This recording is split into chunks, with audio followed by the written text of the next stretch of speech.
Bismillahirrahmanirrahim. Assalamualaikum warahmatullahi wabarakatuh. Alhamdulillah wassalatu wassalamu ala Rasulillah habibina wa syafi'ina wa maulana Muhammadin wa ala alihi wa sahbihi ajma'in. Rabbi shrah li sadri wa yassir li amri wahlul 'uqdatam min lisani yafqahu qawli, amma ba'du.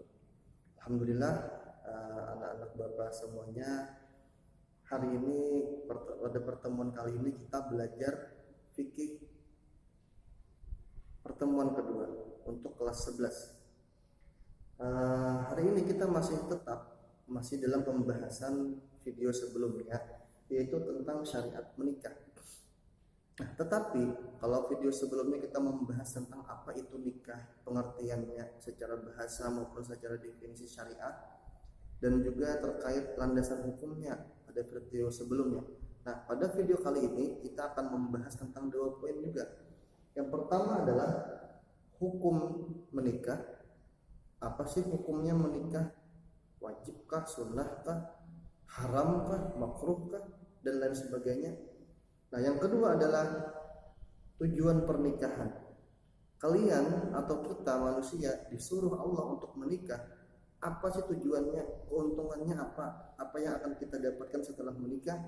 Apakah manfaatnya ada atau banyak, atau malah tidak manfaatnya? Nah, akan kita jelaskan sebentar lagi. Bismillahirrahmanirrahim. Yang pertama adalah hukum menikah. Para ulama mazhab, ialah hampir semua ulama mazhab yang muktabar atau yang terkenal, mereka berpendapat bahwasanya hukum menikah itu adalah sunnah. Hukum menikah dari kalangan mayoritas ulama mazhab yang muktabar atau yang terkenal adalah sunnah. Kenapa? Karena ada dalil yang menyatakan bahwasanya menikahlah, kata Rasulullah, karena menikah itu adalah sunnahku, atau aku sangat mencintainya. Maksudnya adalah aku sangat menganjurkannya kepada kalian untuk menikah. Itu yang pertama. Yang kedua, ada juga yang mengatakan bahwasanya menikah itu hukumnya adalah wajib. Siapa di sini? Dia adalah dari kalangan mazhab juga, yaitu kalangan mazhab Az-Zahiri, yang mana mereka mengatakan bahwasanya hukum menikah itu adalah wajib. Dalilnya apa? Dalilnya adalah dalil yang sebelumnya tadi. Wa ya ma'syarasy syabab, yang dari hadis Ibnu Abbas. Nah, bahwasanya perintah fal yatazawwaj, hendaklah kalian menikah, di dalam hadis riwayat Ibnu Abbas itu menurut mazhab Az-Zahiri hukumnya adalah perintah di situ adalah untuk kewajiban. Jadi Pak, kalau ada hukumnya sunnah, ada hukumnya wajib, yang mana yang benar? Dua-duanya benar. Dua-duanya adalah benar. Kenapa jadi benar dua-duanya? Karena masing-masing yang menyatakan sunnah dan yang menyatakan wajib, mereka dua-duanya memiliki dalil, yang mana dalil yang mereka gunakan itu adalah pas, kena sasaran, dan itu juga benar. Jadi yang salah itu adalah orang yang menyatakan pendapatnya paling benar dan orang lain salah. Itu adalah pendapat yang salah. Dua-duanya boleh dan hukumnya sah. Oke, itu adalah merupakan hukum menikah. Nah, di balik hukum anjuran menikah secara keseluruhan, di balik itu pun ada larangan atau keharaman. Lawan daripada menikah adalah tidak menikah. Nah, lawan daripada menikah ada tidak menikah. Nah, tetapi atau tidak menikah, maksud tidak menikah di sini ada 2. Yang Bapak maksud di sini adalah 2. Hukum menikah, lawannya menikah adalah tidak menikah. Tetapi bukan berarti tidak menikah itu secara umum dihukumkan sebagai haram, tidak. Karena orang yang tidak menikah itu masih terbagi 2. Yang pertama, dia tidak menikah karena alasannya ingin at-tabattul atau rahib. Kenapa? Karena rahib di dalam agama lain itu mereka haram atau tidak boleh untuk menikah selamanya, seumur hidup. Nah, mengharamkan apa yang Allah halalkan, dia mengharamkan dirinya untuk menikah. Padahal Allah Subhanahu wa taala menghalalkan untuk menikah. bahkan menyuruh kita untuk menikah, itu adalah yang pertama ini kerahiban atau tabatul, istilahnya hukumnya adalah haram. Ingat, hukumnya adalah haram. Artinya menyatakan dalam dirinya, aku akan hendak kawin seumur hidup, aku tidak ingin menikah seumur hidup, ini hukumnya haram. Adapun sebab dia tidak menikah, yang kedua, poin yang kedua adalah karena dia umpama jodohnya belum sampai, atau Allah Subhanahu wa taala memberikan kepada dia semangat atau keinginan yang luar biasa dalam menuntut ilmu atau berbuat kebaikan, sehingga saking besarnya semangatnya menuntut ilmu, dia akhirnya tidak keinginan untuk menikah itu kecil dibanding semangatnya. Tetapi dalam catatan, dia tidak pernah menyatakan di dalam hatinya atau di dalam dirinya, saya tidak akan menikah seumur, tidak ada.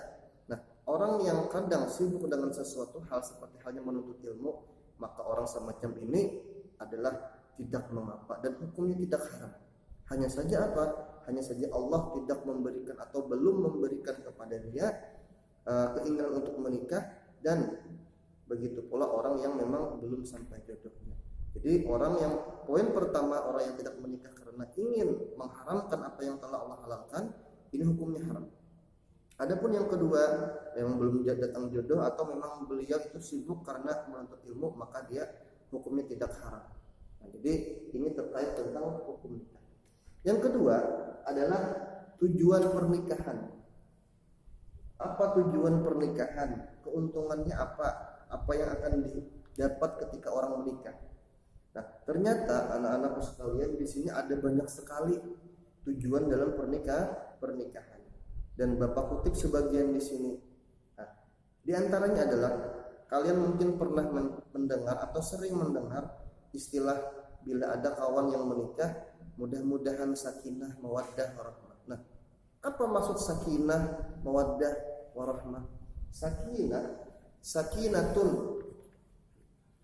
Sakinatun ini artinya adalah ketenangan, calm down, ketenangan, tenang jiwanya, batinnya tenang. Kenapa jadi timbul ketenangan bagi orang yang sudah menikah?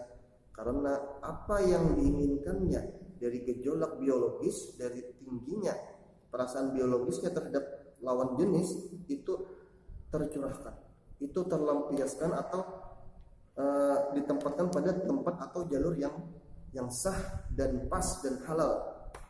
Makanya tenang, ialah hatinya, jiwanya tenang karena dia sudah memiliki pasangan. Kemudian apalagi selain sakinah atau ketenangan, yang kedua adalah mawaddatun. Apa arti mawaddah? Mawaddah itu artinya adalah rasa kasih dan sayang atau rasa cinta. Kenapa?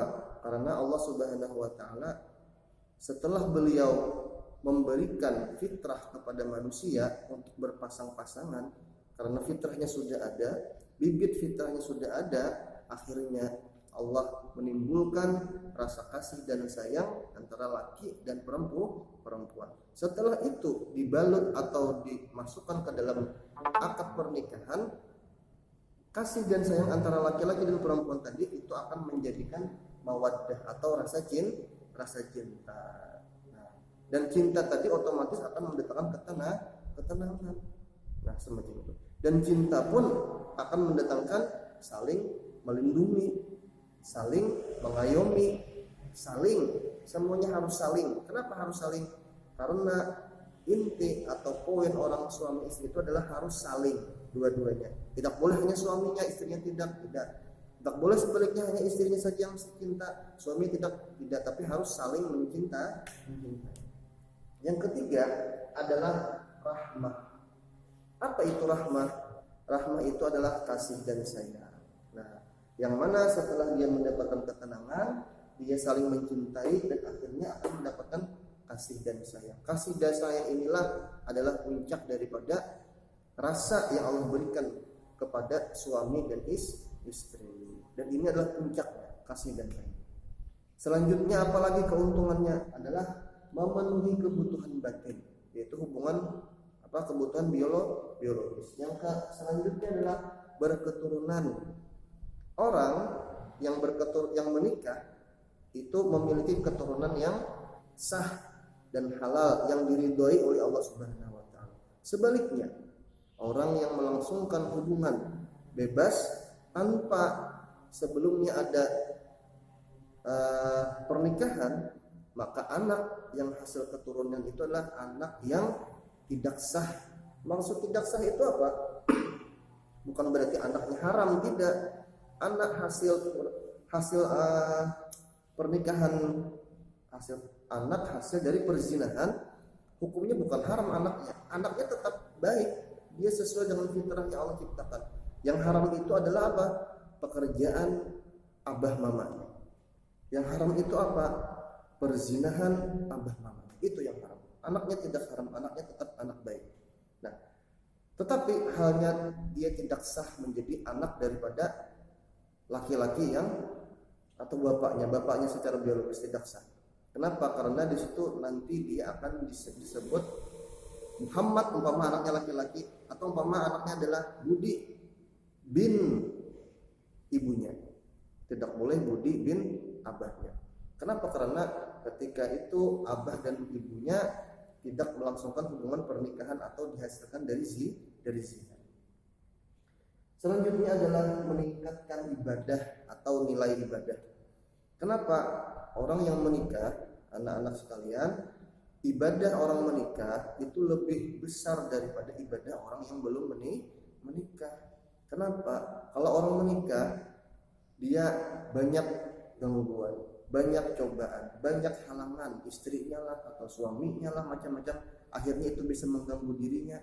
Tetapi ketika dia beribadah, itu nilainya lebih besar di sisi Allah. Jadi Allah menilai sesuatu sesuai dengan kapasitas besar halangan dan rintangannya, dan juga keikhlasan. Adapun orang yang belum menikah itu lebih di bawah nilai ibadahnya ketimbang yang sudah menikah. Oke. Sampai sekian dulu pembelajaran kita tentang fikih. Mudah-mudahan bermanfaat. Assalamualaikum warahmatullahi wabarakatuh.